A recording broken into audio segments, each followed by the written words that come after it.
Okay, perfect. So we are streaming live and recording at the same time. And it's truly, I want to welcome everybody. I'm going to keep my eye out as people jump in because I know a lot of people registered. So if you are watching this live, just note, write the comments, put down everything you would love. I will get back to it in the chat as I see the comments live. So we will be interactive. This is really an experience to come together to share. So I want it, you know, as I said, I'm looking forward to this, and I want as much as possible for everybody to, sorry, I'm keeping it midden at the same time. You know, it's such a pleasure for me today to bring our special guest, who I'm going to give a little bit of a background because she's a transformational teacher and coach. She is an intuitive guide, speaker, best-selling author. You know, she supported over 2 million people to truly discover their unique gifts and live a life that they love and their dreams come to life. And I know this from personal experience. You know, she's been on featured media outlets like NBC, CBS, ABC, Entrepreneur Magazine, Rolling Stone Magazine. Some of the speakers that she shares with, Tony Robbins, Dean Graziosi, Mary Morrissey.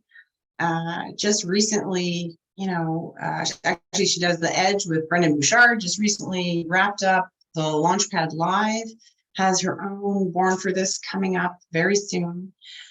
And it's just, you know, so who is this leader? For me, what I like to say is the leader that is turning the coaching world on its head, truly transforming and bringing an authentic voice and a unique ability to truly tap into, I think, what the world is calling for right now, what people are desiring to be themselves. You know, a lot of times it's like you're attracted to people that reflect what and who you know is within. Maybe you don't even know it yet, but you're attracted to them. And that is because a part of that is a reflection. And Maya talks about that a lot, is the reflection. Who is this amazing transformational person coming up is Maya, and I would love to bring her up and pin her. I just have to find her now. There she is. Let me put you on. There we go. It is my honor. Maya, I want to thank you so much. I know you have a busy schedule. Like I said, you just wrapped up the Launchpad. We're going into Born for This Live, which we'll talk about a little bit later, but I truly want to thank you for taking the time to come and share your heart and your message here with my community and the people watching.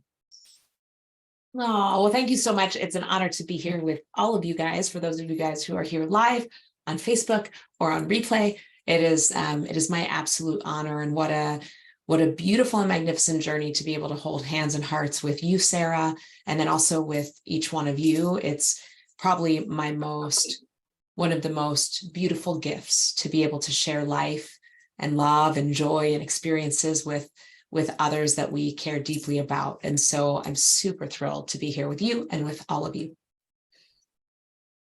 So, I mean, some people here know, some people watching live may know, but you are my own transformational coach and teacher. And I came upon you in a time of massive transformation in my own life. I just left the corporate world, and I was flailing, would be the word I have in my mind, right? Like knowing there was more, not knowing how, what, where, and how is it going to look, and being scared, being confused, having turmoil. You know, you one minute you think you want more, and then you're petrified and you're like, am I crazy? Is everybody else right?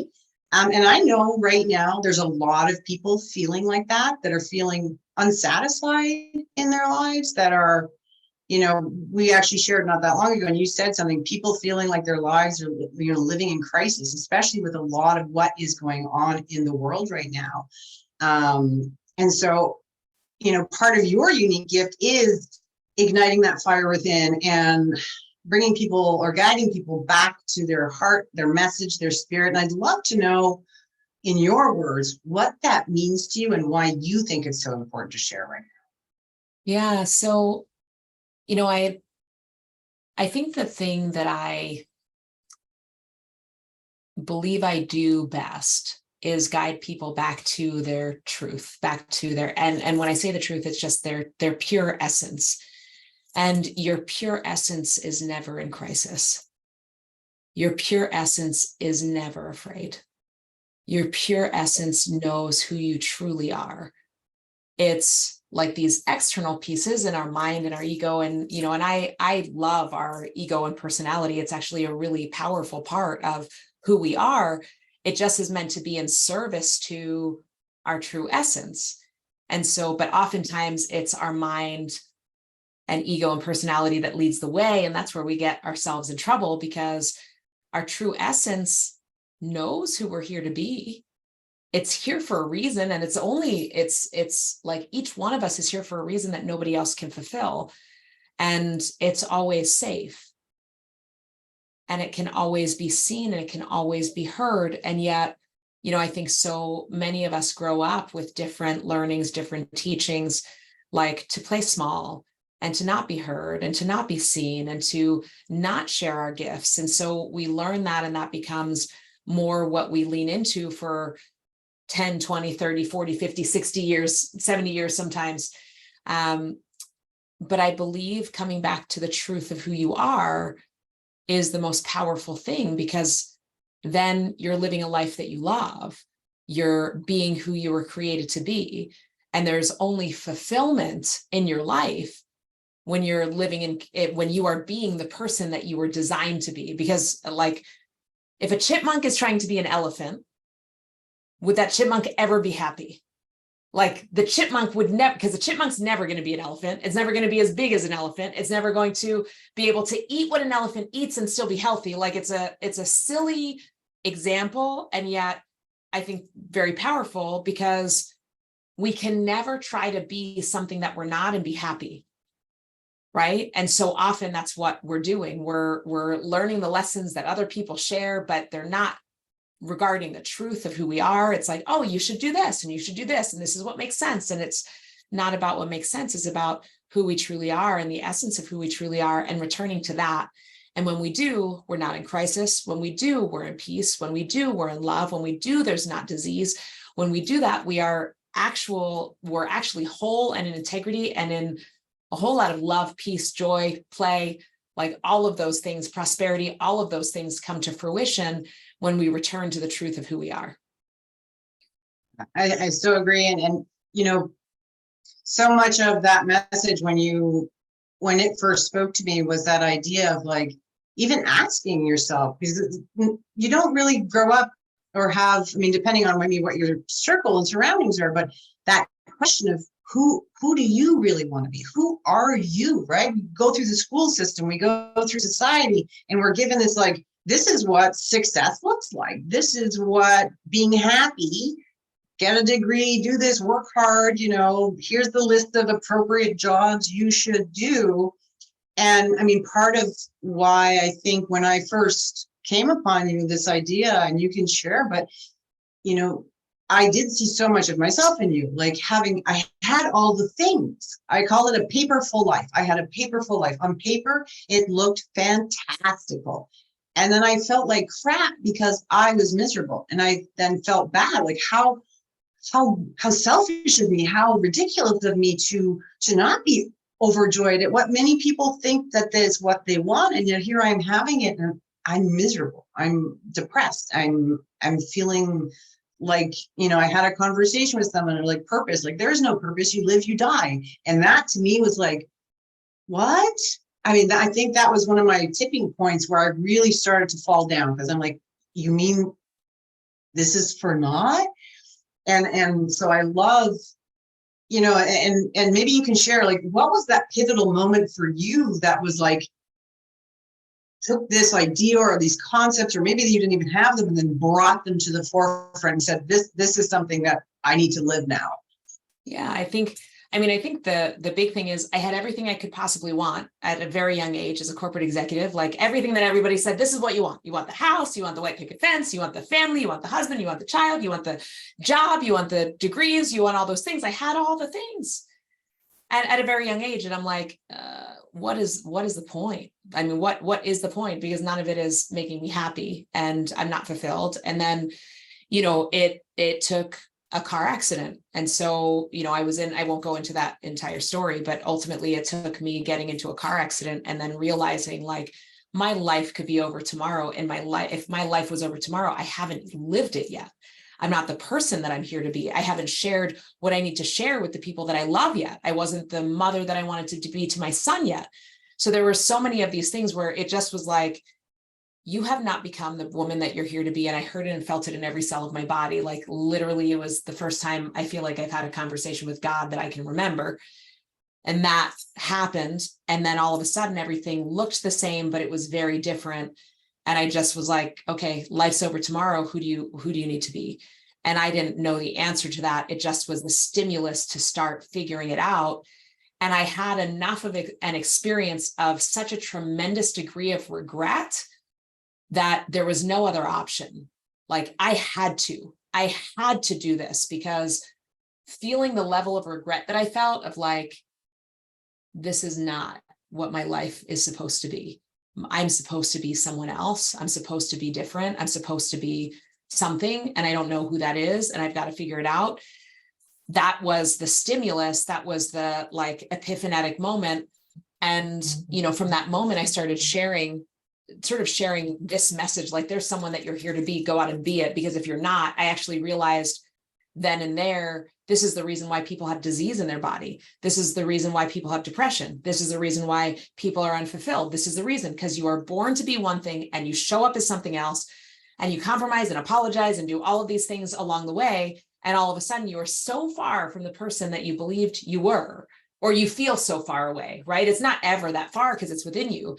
But that was the moment. And also the inspiration is like, when you have a knowing like this, you can't help but scream it from the rooftops, because you know it will save somebody's life. Like it saved mine, right? I mean, I could have died in that car accident. I didn't, but then the rest of my life became a prayer to live this way, to live as the person that I'm here to be, and know that that's the only way that I'm healthy, happy, playful, passionate, you know, all of those things. And so that was really that moment of learning that and starting to change. I love that. I love, and there's, you know, it brings to the next question, because again, you know, part of, and we share a very similar message. I don't know whether it was mine before, or I've just, so much of what you say speaks to my soul. But for me, as I said, you know, my belief is like, it's time. Like it's time that we start to change. And that's why I love that you changed the conversation. You aren't like the stiff, run of the mill, the same as everybody.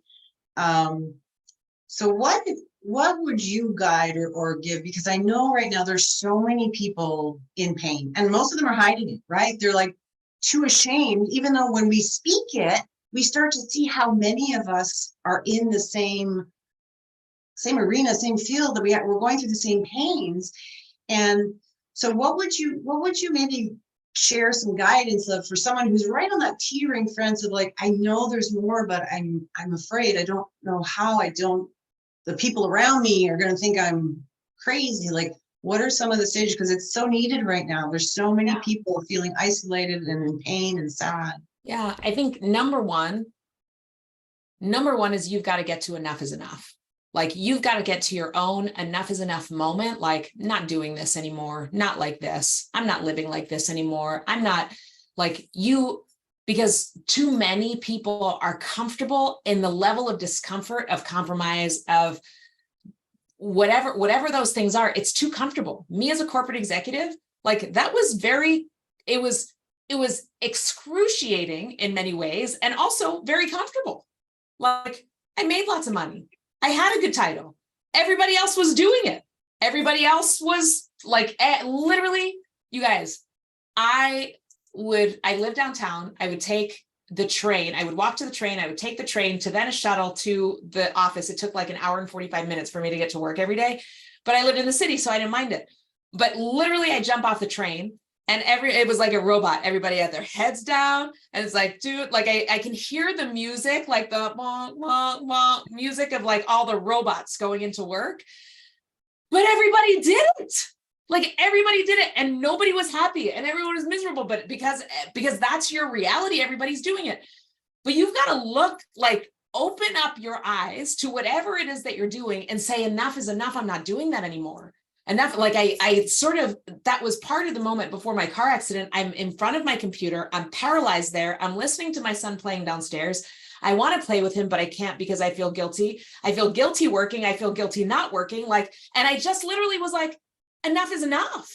Like, I can't actually do anything right now. I can't work. I can't play. I can't do anything. I'm just stuck here. Enough is enough. Right. And so every single one of us has to get to a place of enough is enough in some area of our life to make a change. And so you've got to say, like, whether you believe that there's something else or not, it's like, enough is enough. I'm not doing this anymore. I'm not doing this part. I'm not going to blame myself anymore. I'm not going to apologize for myself anymore. I'm not going to ask permission for myself anymore. I'm not going to sacrifice myself anymore. I'm not going to be in an environment that doesn't align with my values anymore. I'm not, like, you've got to get to it. So number one is, like, you've got to get to a place of enough is enough in some area of your life. I rarely see somebody change in a grand capacity if they haven't first said, I am made a decision. I am no longer, this is no longer an option. Like, this habit, this thought, this thing is no longer an option. So that's number one. Number two, surround yourself with people that are the kinds of people that are going to cheer you on, that are going to lift you up, because too many of us are too concerned about what everybody else thinks, but everybody else are the robots going to the, like, they're the robots that I talked about. But go surround yourself with the dreamers, put yourself in a conversation, join a community like the community that we have, the community that you have, like, join people that will cheer you on, that are there dreaming and visioning and being there just like you. Like, surround yourself. They say, you know, and it's true, you will be the average of the 5 people you spend the most time with. And when you, like, just notice, take a look at who you're surrounding yourself with. I remember when I was an executive, I heard that thing of, you are the average of the top 5 people you spend the most time with. And when I thought about the 5 people I spend the most time with, I was like, my life's gonna suck. Like, literally, they were very successful. I like my little smile from Doris over here, my little, like, smile over here. And then the big, huge smile from Margot and all of you guys. It's so great. But I, like, they were all vice presidents. They were all successful, and they were all boring as anything. And not, I mean, I'm like, they're not living life. The only life they have is here. They only are in the office. They don't have successful relationships. They're no freaking fun. And you guys know me. Like, I like to have some freaking fun. And I'm like, oh my Lord, this is not a nice trajectory for me. I am going to be an old, boring man. This is what my life has in store for me. An old, boring man. So you better have some new people, Maya. And this is when I, like, cut out photos of people and put them on my wall and just had conversations with them in my brain. So now I will be a fun man. No, I'm joking. I'm joking. But some of those people that I had on my wall, you guys, there weren't a lot of women in this space. There really weren't. Like, I had Oprah on my wall. I had Tony Robbins on my wall. I had Brendan Bouchard on my wall. I had a couple other people. And it is a masculine dominated arena. So I had mostly men. Now I have mostly women, which is awesome. And really, like, beautifully, I now work with many of the people that I had on my wall, which is super cool. I just stood on a stage with them this past weekend, and I'm like, should I tell them you were a picture on my wall, or is that creepy? I don't know. I'm not going to tell you that right now, but I'll tell you later. But it was super cool, right? And so it is, get to your enough is enough moment. Surround yourself with people that will inspire you, that motivate you, that cheer you on. Like, find those people, even if they're pictures on your wall. But if you're listening to this, they're not pictures on your wall. You can actually join communities that have these people. And it's not hard. It's actually super simple. Like, you're here. You're here with Sarah and Doris and Denise and Margot and Freda and Deanna and Brigitte and Bushra. Who is the good news? Go surround yourself with some good news with Bushra, right? And so those are two. And then number three, start something, take a step. I should post this. I have my first video. Literally, I left my corporate role. I had been a leader for 15 years. I had led teams of 300 people, built 3 multi-billion-dollar companies. And here's my self-doubt. I can't coach people unless I have a certification. I just can't. And who's ever believed this? Like, I'm sure every single person is like, I literally have lived my life and served hundreds of thousands of people. And I'm like, I don't think I can coach someone unless I have a certification. So what do? I mean, first of all, that's a false premise. But second of all, I just started. I'm like, what do I need to do? So I made a video and it is so awful. It is my first video. I don't even think I was wearing pants. I was wearing a suit jacket. I was wearing pants, but I was wearing like a dressy suit jacket. I hadn't like dried my hair at that time. Like I just would let my hair do what it did. And it's to Brendan Bouchard to join his high performance coaching. And it's like on my fireplace because I didn't know about ring lights or the thing. So I'm like, how do I get it? So I'm not like squatting down and you can see my underpants because I'm just wearing a suit jacket. It was before COVID, before you wear suit jackets and no pants, but like, this is what we were doing. And I'm like, hi, Brandon, I'm Maya. And like, I've studied neuroscience and quantum physics. And like, I'm really passionate about the same. It's so bad. It's so bad, but it's my application and I'm like shaking. And it's my first ever video ever in my life, like that I did myself. And now, like back then, I was like a mess. I was a disaster. I was a hot freaking mess.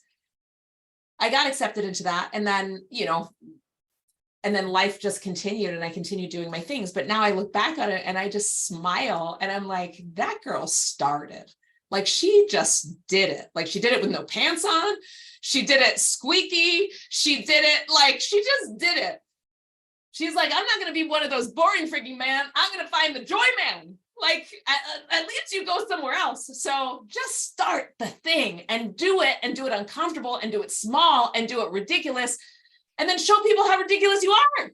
Yeah, I did it with no pants on. This is what I'm going to say. I did it with no pants on. It's a new motto. That's how we do it. I love that. And you touched on something really important, I think, and I know even for myself in the beginning, it was one of the things because we self-doubt, right? It's like, we have that little bit of momentum and then we wake up the next morning and we go like, was I drunk? Like what happened, right? The victory hangover. And you're like, okay, and I know I did it in my own corporate career a year. I would get to that point and then I'd be like, it's just a moment, Sarah, buckle down, do whatever. Everyone you speak to is like, no, it's okay. So you'll be fine. How do you kind of, and I realize now, having worked with you for so long, it's this idea of lack, right? Because even this idea of like, should I do it? Can I do it? Is it enough? Seeing everybody and saying, oh, well, and you talk about it, it's like, is there even something better? Like there can't be better. I should be grateful for what I have, right? And coming from that sense of lack, but how do you suggest people who maybe don't have the inner circle yet, have that ability, that they trust themselves, that they know that what it is right now, it can be better, right? Like wherever you are in the journey, wherever level you're at, but it can be really hard because you're going to speak to a spouse or a brother or a sister or a friend, and they're going to like, what are you talking about? You're crazy. Be happy for what you have. How do you think people can start to, if they actually feel that, what we call that whisper, to increase the volume for themselves and actually learn to begin to trust themselves to actually listen to it? Yeah. So a couple things, and great question. A couple things, to answer that question for anybody who's listening to this, with you, Sarah, with this community, like you're already connected, you're already here, you can already reach out. So do it, right? Like they're already one step from an answer, from a result, from support, from people who are already doing it, who are living it. So anyone who's listening to this, it's like, you just reach out. You just take another step. You just say, hey, Sarah, hey, Maya, hey, Margot, hey, Deanna, hey, Doris, hey, Denise, like you just reach out and say, this is where I am and this is what's going on. And that's it. Like, you are already connected to a community that can support in a really powerful way. So that's number one. Number two, at any point in your life, you're always proving something to yourself.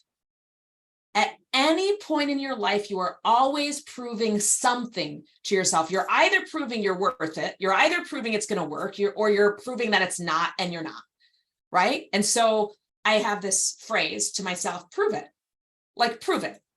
And I always like to prove the thing that I would love, like prove it, Maya, that you can be a success, prove it. And then I will go and I'll read the story of Jamie Kern Lima or Tony Robbins or any of Nelson Mandela or Oprah or any of these. And I'm like, okay, they actually had it worse than me. Like, they had worse circumstances. They had worse scenarios. They had worse situations. Nick, what's his last name? That has no arms and legs. Like, what? Right? Bethany Hamilton, I just saw something. She was holding her baby, and years ago she had her arm bit off by a shark. So it's like, prove it to yourself. But prove it, you guys, they say that the most successful people fail more than other people even try. They fail more than most people even try. And so my proof to myself is go out there and fall freaking flat on your face, Maya, as many times as you possibly can, because when you do that, you will be the most successful. Because you failed. The people who, like, the most successful in football dropped the most balls. Why? Because they tried more than most people, right? And so go understand what you're proving to yourself. Like, what are you proving to yourself? What are you trying to, oh, here's proof I'm not worthy. Here's proof it's not going to work. Here's proof. No one showed up to my first thing. It's proof I'm not good enough. What?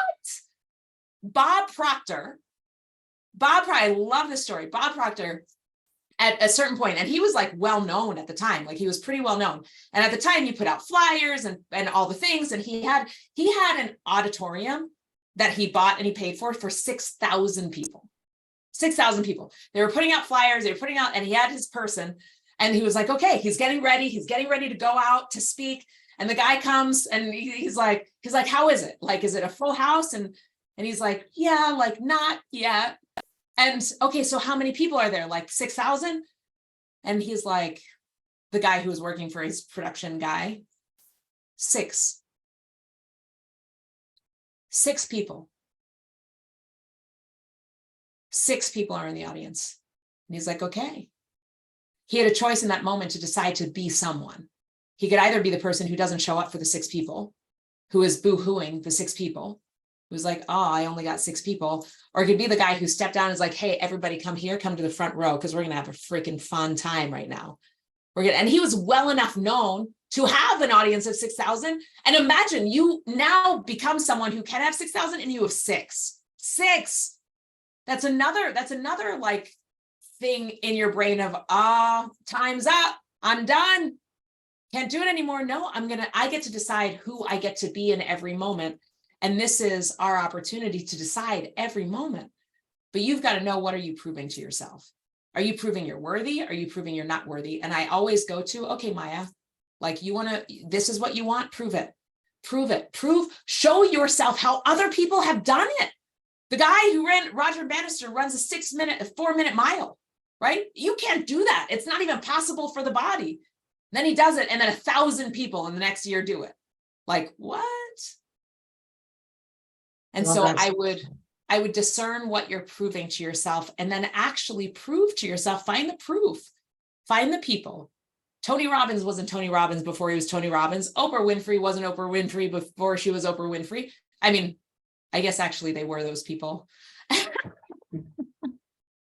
They were actually those people all the time, but they just did not know they were those people. No, they knew those. Okay. They knew they were those people, but nobody else knew that they were those people. I'm just being silly. But nobody knew who they were until they became it themselves, and they chose it themselves, and they became that person. And so you become it before it's ever known from the outside. Like you have to become it inside. And I think you touched on an important thing, because I think, especially right now, right? Like we want to buy something, Amazon, same day, next day. You want a movie, Netflix, like everything is immediate. And I think there's this misconception that, and you actually said it the first time, because for me, I was doing the same. I'm like, this is taking too long. I should be healed by now. What's wrong? Why am I not getting this done? And you had said, like, it's been that 30, 40 plus years that you've had these conditionings, you've had these false beliefs, you've had these ideas that you've absorbed. Most people don't even take the time to really think, like, are my beliefs my own? Like, one of the most powerful moments for me when I was first entering with you at your X Factor challenge was, okay, write down all the common rules. And that was easy. And then you were saying, now what are your X Factor rules? Like, you get to write your own rules. We don't have to follow. We don't have to just assume the religion, the belief, the political stance of the people that we have been born around. And this idea that, when you're dealing with advancing your own life, bring life to life, I like to say, it's going to take a little bit of falling down. It's going to take those moments of falling down. It's going to take a lot of falling down. Yeah. And I think the thing to shift is that there's ever a real outcome other than what you're living in the moment. That you're trying to get somewhere instead of being where you are and recognizing that this is the moment. This moment that you're in right now, it is the moment. You have an outcome and a goal that you want to attain, but that's where people get in their own way, because they're like, it's not happening fast enough. Well, it's not happening fast enough because you aren't the person yet. You really aren't. At a certain point between now, like I love to think about Jack Canfield's story of, Chicken Soup for the Soul, where he had like 170 some no's for Chicken Soup for the Soul, the book title series that he did. And I'm like, I like to place myself on there to be like, where, Maya, would you have given up if Chicken Soup for the Soul was your idea? Where would you have given up? Would you have given up at 50? At 50 no's, at 5 no's? If 5 people said, no, you're crazy, would I have been like, maybe I'm crazy? Or 50? And I would love to believe that I would have kept on going if that was my dream, right? Like my dream that I'm living and building right now, there's nothing that can get in my way. There's certainly days where I doubt. There's certainly days where I fall down. But no matter what, no matter how much doubt, no matter how much fear, I just will continue to keep going. I will just continue to keep going because it is that resonant in my heart that you just can't deny it. This is who I'm here to be. But the opportunity and the magic is in the moment of becoming that woman, is in the moment of having the fear and having the doubt and choosing it anyway, is in the moment. I shared a story about, I just was speaking at an event last week, and it was with Tony Robbins and Brendon Burchard and Dean and what have you. And my son and my daughter were there. And for me, it was this, like, there were a lot of parts of this time that were really uncomfortable for me because I was being more of myself. And I was really, what was important, and it wasn't easy. I had my baby with me. There was just a lot.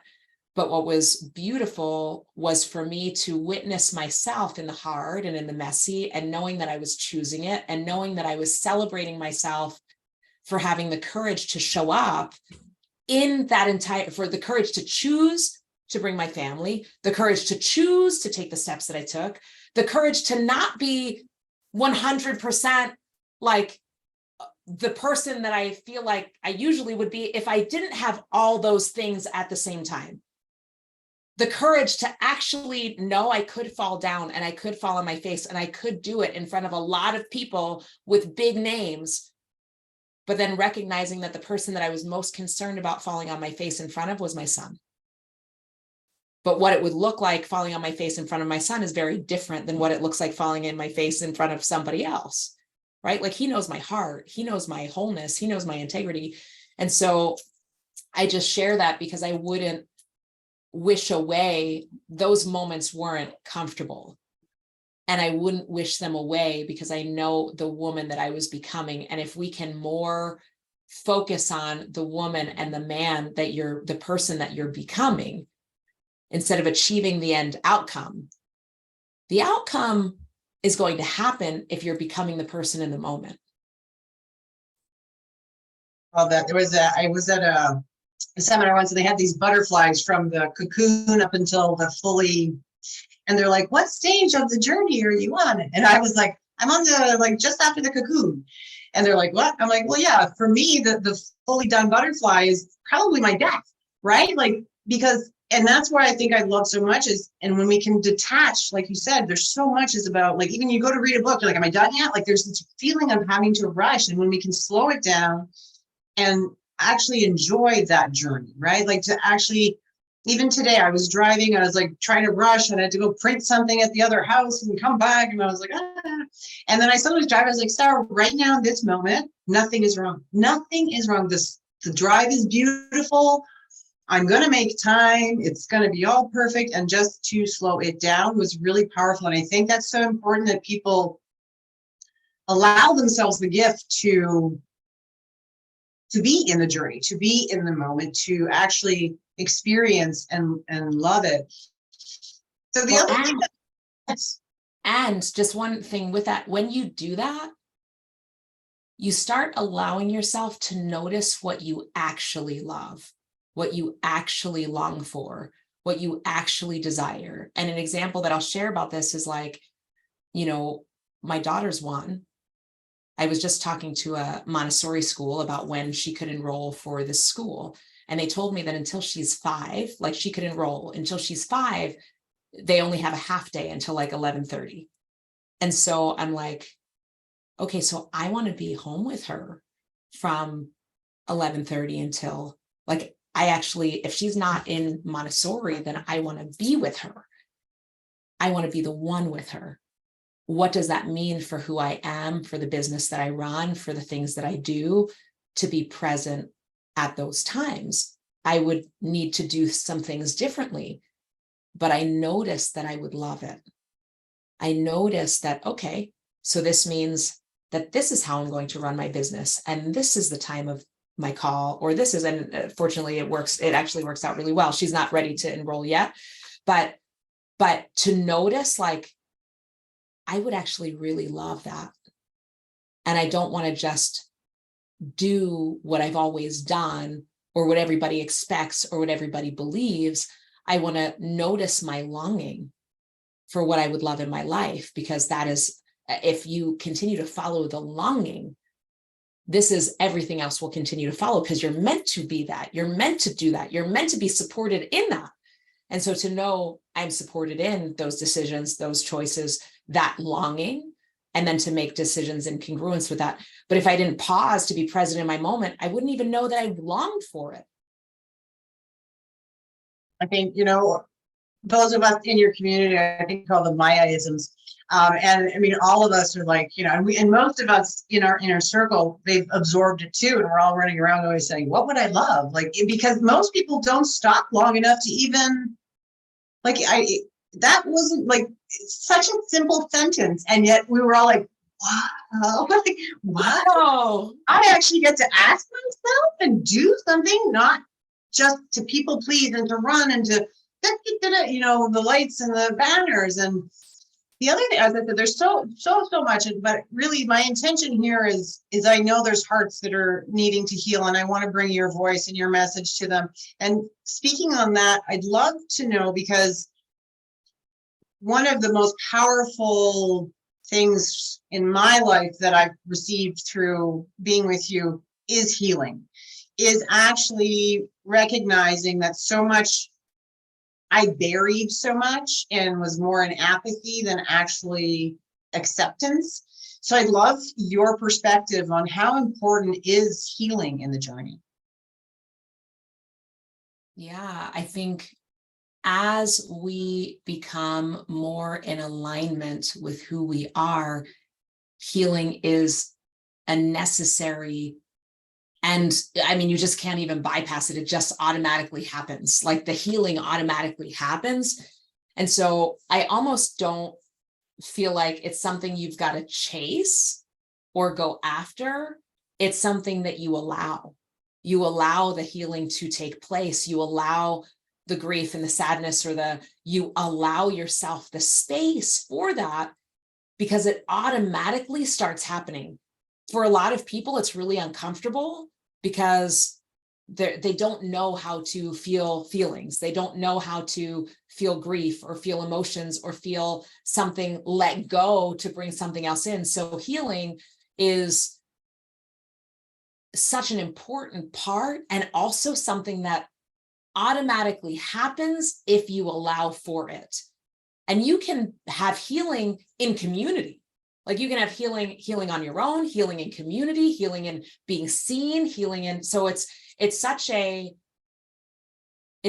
beautiful and powerful part of the entire process of supporting yourself to be more of who you are here to be. And every single person is in a process of healing. Every single person, you're either healing or going the other way. You're either doing one or the other. And it's like healing emotionally, healing physically, healing spiritually. Like it's something that is a necessary part of the process for all of us. Yeah, and I think so much of the healing comes, like you said, it's not even a thing. Again, it's not about an attainment. It's when we start to love ourselves, when we start to give ourselves that space to actually calm down, slow it down a little bit and love all the parts of us. Because like you said, like Oprah is who she is because of all that she went through. And we know she went through some stuff that could need some healing.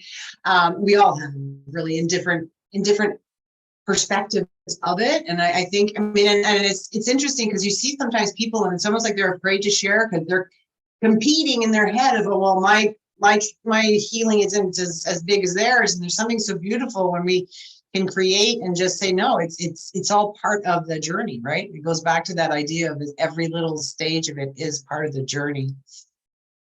Now we're getting close. So I want to ask one question. So when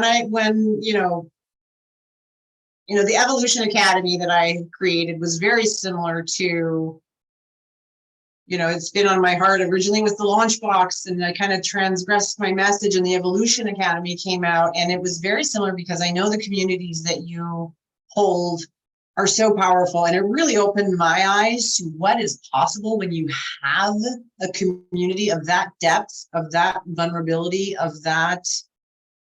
And I really, it's something I think right now, especially if you look at just the rates in the newspaper, the time of the sense of isolation people are feeling right now is like skyrocketing after COVID. I mean, people are afraid to even go out. People are afraid to speak. So, I mean, it's kind of an unfair question to me because I'm inside. Like when you started it, was it kind of like part of what you expected, or did it kind of take its own life on the power of the communities, and how important do you think they are in your own journey now? Yeah, I always share with people, I build what I wish I had. I always build what I wish I had for myself. And so in my process, I didn't have people that really understood what I was going through. Like it was really for everybody, it was so strange, right? Like I was either in a cult or that the perception, if I was with community that supported me, it's like, you're in a cult, or like I was losing my mind, or it's a midlife crisis, or I'm irresponsible, or like I wasn't surrounded by people who were dreamers and visionaries and what have you. Like it was very much the standard rules that you follow, like the get good grades and the get a good job and very much even masculine, like very masculine energy, and not even a healthy masculine, a toxic masculine of like push and do. And so there's that in the masculine culture. And then just imagine a woman doing it, like, and there were all the women were doing it where I was. And so I didn't have a community that really supported this or supported dreams or were your champions. And so I always build what I would love. And throughout my entire career, my communities were always the communities that were thriving. Like people became best friends. This isn't just something that happened this time, like it always happened. The people were the most successful and fulfilled. They were like, even as naive as I was in some of my leadership, I know I mentioned in another call where I said, like, do what I say, not what I do, because I didn't do the things, I said them. And I asked them to follow because I was taking on more responsibility from them, but for them. But what I realized was, over the course of time, all of my communities were super successful, were thriving, because I think this is just who I am and how I am, to cultivate communities in this way, to cultivate people, to support one another. That's always been my heart. And then to see it in a brand new way, like in a new environment, has been really powerful. And even in this capacity of being like 100% who we are, not just for a goal for a company, but the end goal being, be who you are right now, like be that person and support one another in being that person. Right. So that's been super powerful and beautiful and touching to witness the evolution of communities in that way. And then how each person is starting to build their communities as well and reach more and more people in that way, that there is that ripple effect of community building and how the love and support trickles to each person. So super powerful. I know I anticipated the power of community. I've always been like, I'm here to build community. That's part of my special gift. I just didn't necessarily know to what degree and extent that would be. I love that. Yeah, I mean, and just to say, like, Debbie's here, I was in hers before, and we were talking about the ripple effect, and like when I started here, it's like, how do we bring our voices together to become a choir and make it louder and louder? So I want to just ask one question, because I know I in one of my first sessions with you, I kind of asked this, and your answer just blew me away. So I'm going to kind of bring it up here. So one of the first times I met you, I was new to the industry of having my own coaching program and following all the mainstream. And I came across you, and I was like, she's got what I want. She's got that conviction. I'm going to go see what she's got. And I called it the rub and run. I said, I'm going to go meet Maya, get the rub and run. So I'd love for you, because there's so much power in how to live your life. In when I say, how do you have this conviction in everything you, like, when you speak, it isn't contrived, it isn't thought through, your brain isn't, you can see your brain's like, it just is, it just comes out. And that's why I very quickly realized it wasn't a rub and run. I was in it for the long haul, for life. I'm a lifer. But I'd love for, because it's so powerful, is share, like, how do you speak so congruently, so aligned, so passionately about what you believe?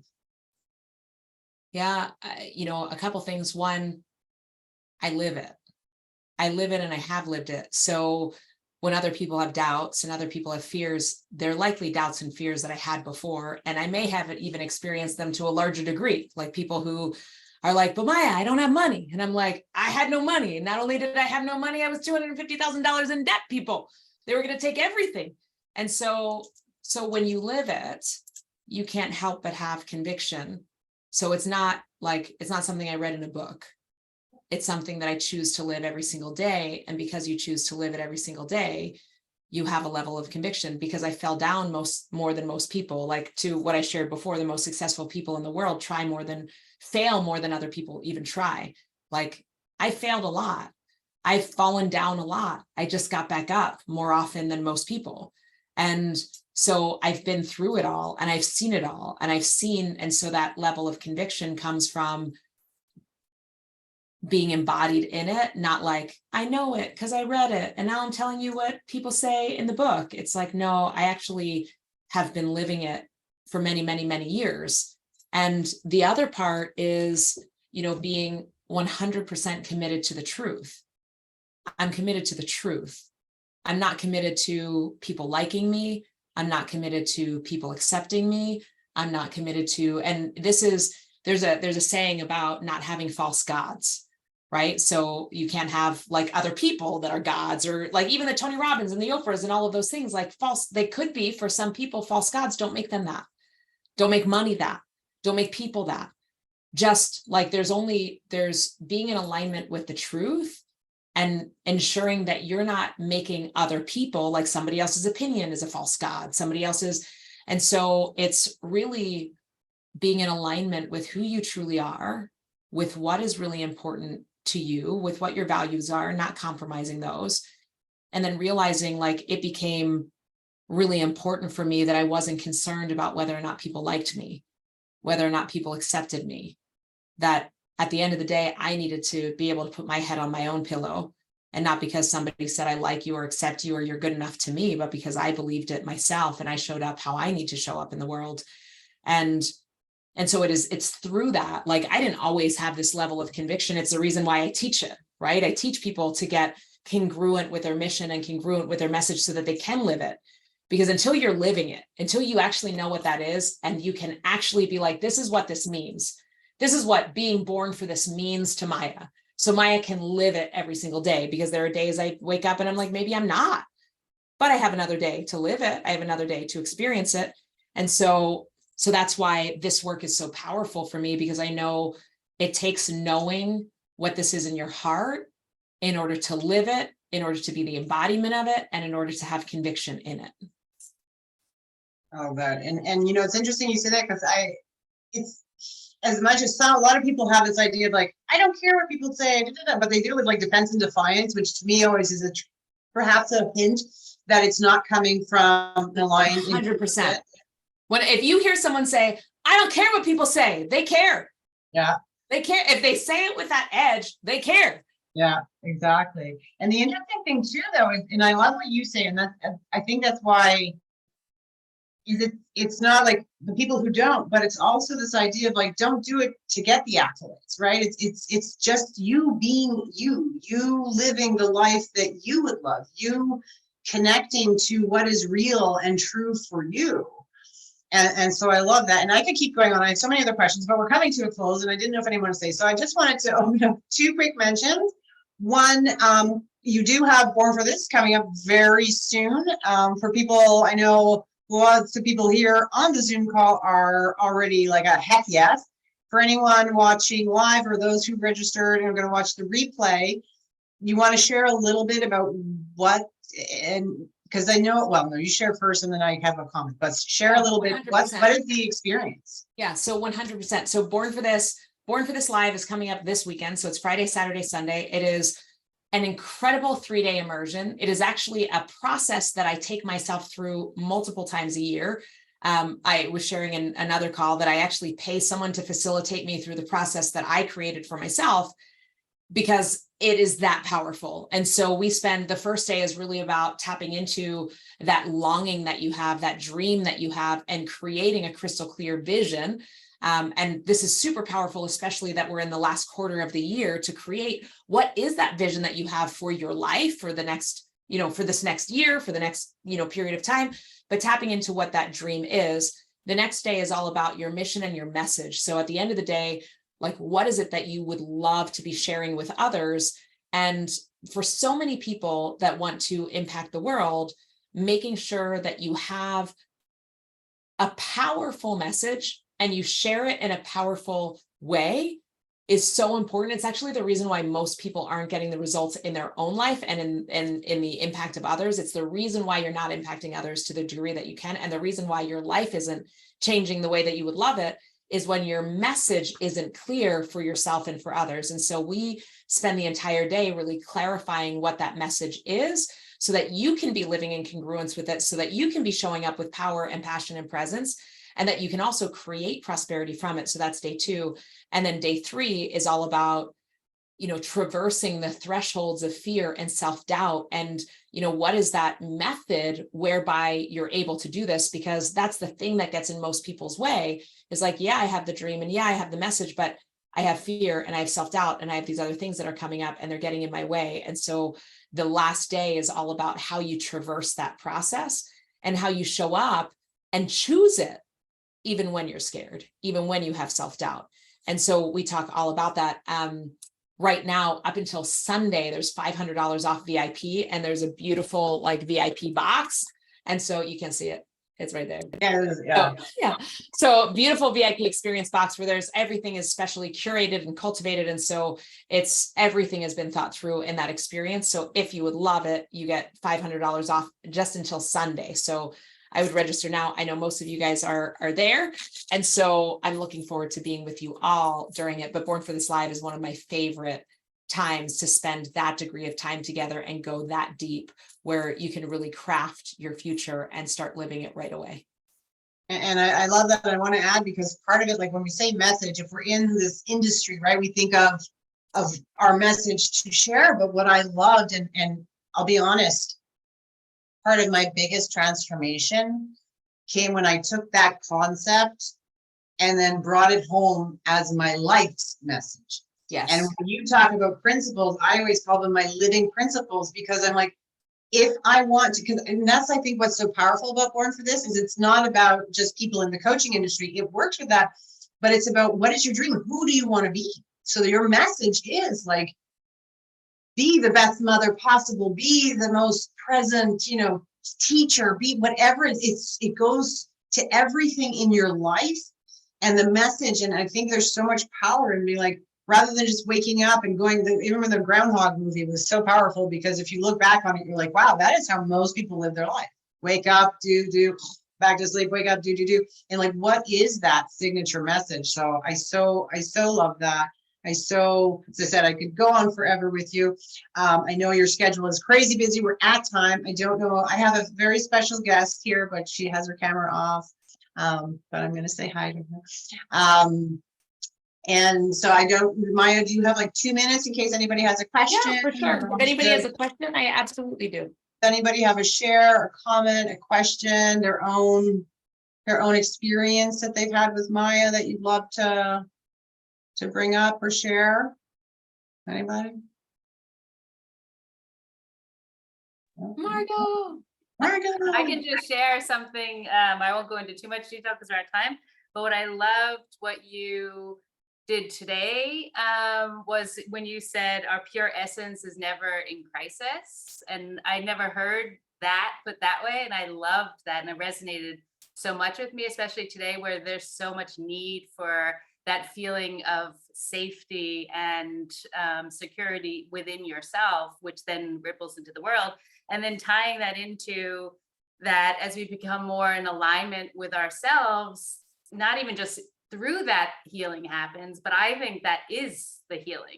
That then also ties back to that our pure essence is never in crisis, because when you're getting back into alignment with your pure essence, that's the healing. And then tying it into the outcome is going to happen if you are being that person, being that pure essence from moment to moment to moment. So it just really all tied in. And just as a reminder to anyone who's watching, that for me is also the essence of your Born for This program, because that really allows everyone the time, the space, the reflection, the community to help remember and remind you of your pure essence and the need and the want to share that with the community and with the world. So yeah, so 100%. Thank you.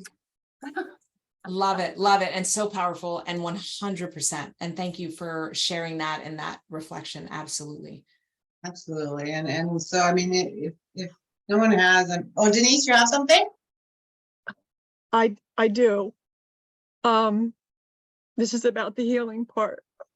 I just lost my mom Saturday, and we were talking about the healing. I had to turn my camera off because the funeral home called me and my mom's ashes are home. And I just thought the timing was perfect, because I can't do this healing by myself. And I just wanted to thank you, all of you. Maya, I found you first this time last year. I'm Born for This, and it brought me to SaraC and the EvolYOUtionaries, and to Floor and to Reiki, and you gave me the strength to care for my mom. on my own, I was able to grant her last wish, to hold her hand as she took her last breath. And prior, I lost my dad like a year ago too, and I couldn't grieve him. So now I have to heal for both of them. And I know I can do it with all of you. So thank you for sharing this space with me. And I am so grateful for all of you and for God for bringing you to me right here and right now. And you now know that my mom is home too. So thank you. My heart is talking about fear. Oh my God, my heart is like beating out of my chest now, but it's good because I know I'm crossing that threshold. So thank you all. So beautiful. Thank you, Denise. Thank you for sharing, and how beautiful that your mom is home. So beautiful. And and Maya, I have to say, and I've had people say like, well, Sarah, you have a very similar message. Aren't you like, why are you supporting? I was like, because one, you are those steps ahead of me. So like, yay. And two, it's like I said in the beginning, there's a need right now. There's a lot of hurt. There's a lot of suffering, and it doesn't have to be. There are these communities, there are these voices. And for me to say, I can just say that I know my life changed. And possibly one of the reasons I'm still here is from the power and the clarity that you have given me and you continue to give me. And it's to me, it's like Born for This Live. One day I'll be there. I'll have one of my own. Right now I don't. So how do I bring it to the world and say, hey, guys, if you are looking for that something, if you are looking for that passion, if you are looking to reignite and bring back to life what is possible, then please. And I love what you have so much integrity, because it's like, if you love it, it's not a hard sell, it's an invitation, and we don't have to be insulted to make that invitation. And that, that offer, I love you always say, that there's so many tidbits of information, like to say we can hold a hand out to each other. We're not here to save each other, but we're here to hold our hand up and support each other through in those communities. So I am just, as I said, I will always be one of your largest champions. And it's an honor to share this industry, this message, this path.